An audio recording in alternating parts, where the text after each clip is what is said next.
Saudara, Satuan Reskrim Polresta Kendari menangkap pelaku dugaan penyekapan 2 remaja putri di Kendari, Sulawesi Tenggara. Kedua korban disekap selama 4 hari dalam kamar hotel.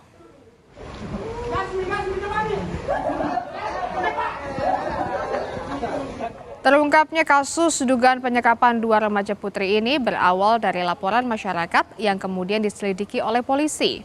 Saat dilakukan penggerbekan, ditemukan pelaku dan 2 korban di dalam kamar hotel, saudara.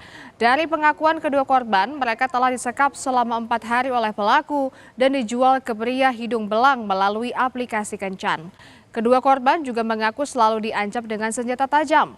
Kedua korban kini dalam pemeriksaan intensif di ruang unit pelayanan perempuan dan anak Polresta Kendari. Sedangkan pelaku terancam hukuman 15 tahun penjara.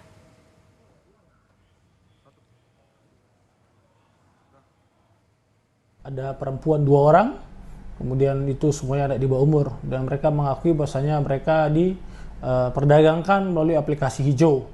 Saat itu juga kami bersama Pak RT, kemudian kedua korban itu langsung diamankan oleh PPA untuk kami melakukan pendalaman. Saat ini masih pendalaman dan pemeriksaan lebih mendalam, dan pada akhirnya si pelaku yang memperjualkan itu memperdagangkan orang untuk seksual ataupun dikomersilkan berhasil diamankan oleh Buser 77 langsung.